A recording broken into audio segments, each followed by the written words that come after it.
Hello guys, it's Chunks here doing another Beyblade discussion, another news discussion. I know, very soon after the last one, but here's the thing. It was Beyblade Day, so we did some news. Generally, I don't like to do more than one news video per month, but again, I think Beyblade Day is a fair exception, so let's go and get into this. So first up from Taco Tomy, only one notable thing here. There were some smaller things, but at the same time, I don't really care about those, so let's just talk about the main thing, which is, of course, Xeno Xcalibur. The remake is finally fully revealed. Here's the box, and well, the best thing about this remake is the box. The box is basically a really nice sort of burst box recreation.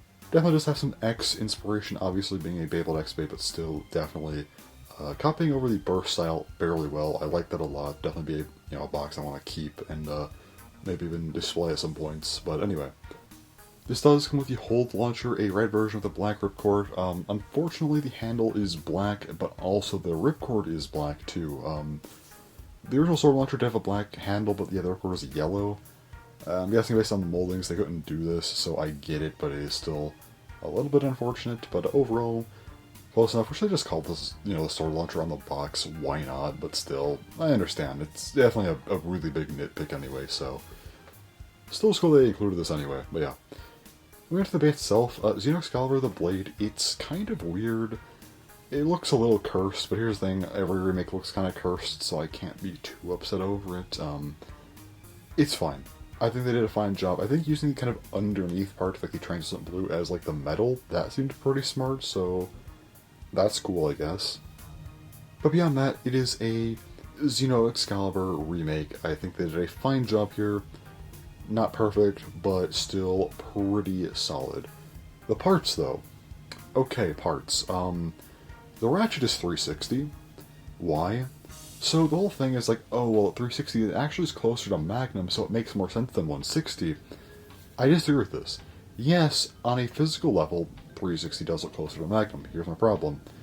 I think there's a divide between kind of the physical and conceptual design of these remakes. I generally prefer conceptual design for parts. Obviously you want the blade to be close physically, but here's the thing. This isn't the burst system. The ratchet, the bit, they're not going to look like they did in burst. Go with things that make the bay actually perform closer to the burst bay. I think that would make much, much more sense.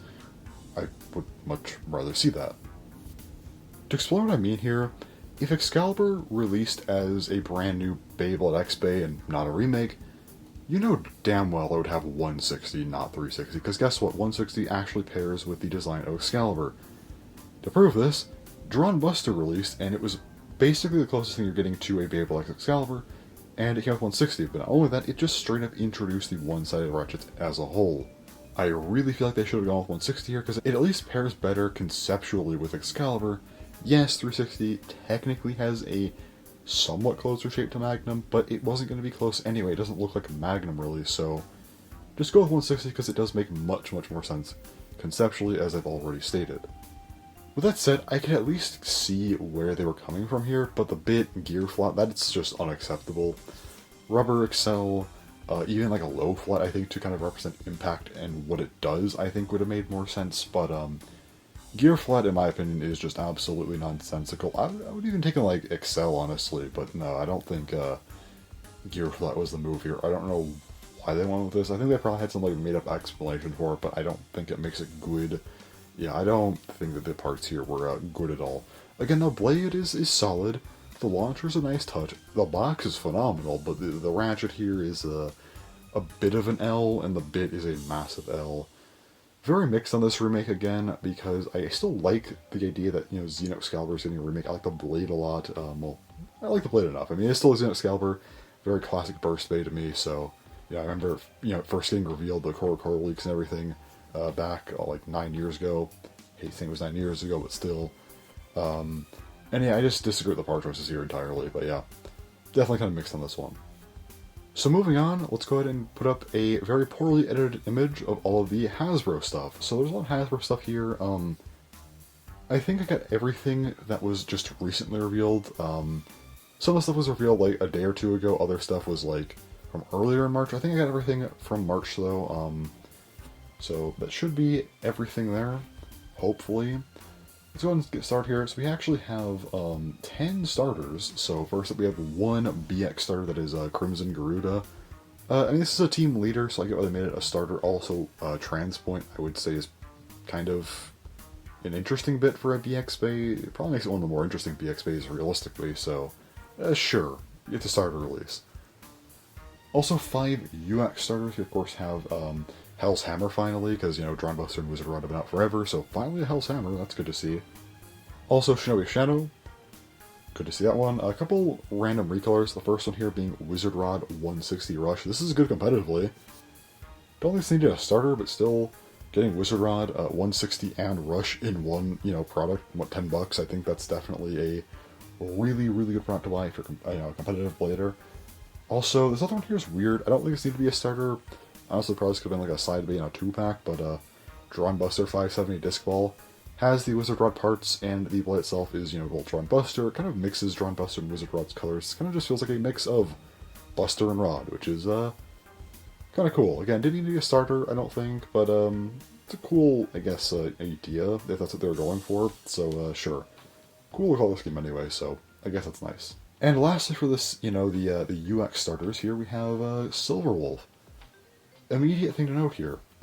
The actual orange stripe on the box is darker orange. So my assumption is that you know, bays with gimmicks. The UX bays that have some kind of gimmick, you know, whether it be like Samurai Saber, Silver Wolf, you know, Nightmail, I guess even like Impact Drake. Maybe we'll select a darker orange, going to signify that there is more to these bays, which would be cool. It also bodes well for the future, showing that Hasbro probably will give us actual gimmicks, you know. I get Hasbro some pretty good Beyblade decks, but at the same time, just seeing kind of an extra moving part on a bay makes me sweat a little because, you know, Hasbro is Hasbro, and I still have yet to trust them fully, so hopefully this is a good sign for the future. Silver Wolf should have its gimmick, the other bay should have their gimmicks based on the fact that, you know, the box is different, so cool to see this, you know, if nothing else, hopefully it's a good sign for the future. We'll wait and see for some future, you know, UX bays, but this is a good start. We also have 4 CX starters. We have Drawn Brave, Wizard Arc, Perseus Dark, and Hell's Reaper. So all of these are getting starters. Very weird to see these already. I think they're getting released, I heard like late summer. Still a little while left, so you know the Takashumi CX stuff will be out for a while, but still, yeah, these are just interesting to see already. I mean, we're getting the Hasbro boxes before the Takashumi releases even, you know, come out, which is crazy to think about, but yeah. I wonder if this is just a weird one-off thing to where we're trying to get some, you know, something for the new system sooner, and then maybe we'll have, you know, more bays from different systems to kind of release as, you know, Beta X goes on, and we just kind of get like a, you know, an early look, you could say, on the newer systems, you know, with less of a delay. Maybe, or maybe we're going to, you know, try and close the gap between Hasbro and Takashumi a little bit. It won't be, you know, simultaneous releases, but still maybe instead of like a year behind, it'll be like maybe like 4 or 5 months behind, which would be great actually. So yeah, we also have 5 boosters here. All of these are BX boosters. A couple of recolors. We do have a Drawn Dagger 470 Quake. This one's kind of weird. I don't know if it needed to exist, but at the same time, getting a Drawn Dagger in a booster, that's probably a good thing. The parts are a little bit weird, but still, probably a solid enough choice. Also, we got Phoenix Wing of 580 Hexa. Hexa's a solid part, but also a Phoenix Wing and a booster rather than, you know, the deluxe starter or whatever. So definitely get some solid boosters here for sure. Also, Kong Yell for some reason. This was on a 2-pack a few months ago. One of the, you know, Hasbro variants. I don't know why it's getting a booster release. It's the same bay, but hey, I guess if you packs up on it, you don't want the Purple Knight Shield with it. This is a good way to get it, I guess. We also have 2 more bays here. First up, Black Shell. Nice to get another, you know, Pendragon Bay. Of course, we have, you know, Cobalt Dragoon that recently released in the, you know, the String Launcher set. So, good to see Black Shell here. Also, Whale Wave. Whale Wave is a great one to get because, this thing, a little bit annoying to get through the random booster select. Also, I know Whale Wave is a pretty good part, and Elevate is like a top tier competitive part. So, I'm trying to pull out things a little bit annoying. Definitely got a bit expensive because of that. But, yeah. Hasbro's just going to release it as a booster, so this should be pretty easy to get. Definitely will be a great booster to pick up if you haven't gotten Whale Wave yet. And last, we have a couple 2-packs. First up here, we have Weiss Tiger, so the last of the kind of original Pendragon bays. Very cool. Also, a new Hasbro variant in here with the Shark Gill 470 Orb. Now, this is what I'm talking about. This is a Shelter Drake retool, but this time, instead of using like the same combo as Shelter Drake, it's actually using a new, concept for a combo. 470 Orb.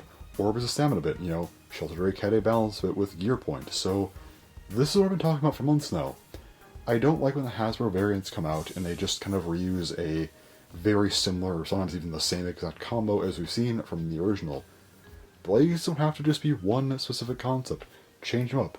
And yeah, they did that here. Shelter Drake's a balance blade. The retool here, Shark Gill is now being used as a stamina blade with, Orb.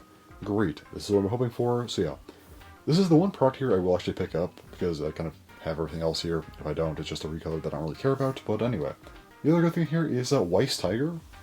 The Unite mold on the original one was kind of weird. I believe they did a second mold of it, and this one should have the updated mold. So hey, if you already have Weiss Tiger and maybe you want, Shark Gill, well, this is actually a good thing to get regardless, because now you'll get the proper version of Weiss Tiger with, the actual, second mold of Unite, which was the, original intent for the bit. So, definitely a good thing to pick up. The other 2-pack here, has Leon Crest and a Sphinx Call recolor. This one, came with the Phoenix Order deck set, and, yeah, this released at the same time as Leon Crest, so I guess that's fitting, but, it exists. But yeah, Leon Crest, definitely a, a UX Bay that was, well, probably next up to release after, the original 4. Just nice to see, honestly. So, with that said, we now actually have all of the main line, excluding, like, special releases like, Cobalt Drake, for example. We have all the mainline Beyblade X releases all the way up until October of 24, which is kind of crazy. The only exception to that is Phoenix Rudder. I don't know where that is. Probably will be, like, the next thing that they show at some point, in the near future, I'd assume. So, we'll probably see that fairly soon, but yeah. I guess the only other things I didn't really show in this image, we do have a re-release of the BX10 Stadium that will be an Amazon exclusive for, like, Western audiences. So, hey, if you didn't want to import the, main Takatomi Stadium, this will be a great way to get it. So yeah, it's $50 though, a little bit steep, but maybe we'll see a sale for, $35 or something. That'd be great, but for now, still, nice to at least have access to it, so we don't have to, pay the terrible import costs. And beyond that, I think the only other things I didn't show here were the collab bays, but those are pretty bad. I didn't even bother looking at the combos. I couldn't care less about those. So yeah, we're not going to get into those. They exist. But yeah, I think that's everything for Beyblade Day. Got a decent bit of stuff. Was hoping for maybe a little bit more on the Takatomi site. I know they've had some other stuff like the monthly subscription, which is stupid, and like a championship, but again, I just care about, the releases, and, well, this was the only release we got, so, it is what it is. But yeah, that's all for this video. Again, we're gonna do a second news video in the same month. I generally try to stay away from that, but, I figure Beyblade Day is a fair enough reason to do a second one. I probably won't do something like this again until, like, next year. I don't know, it just feels, like, kind of desperate if you do more than one a month, in my opinion, so, yeah, we'll just do, 2 for this month. Go back to 1 per month after this, and maybe again next year for Beyblade Day I'll do something like this again, just a special second news discussion. So anyways, that's all for this video, so thanks for watching, and bye-bye.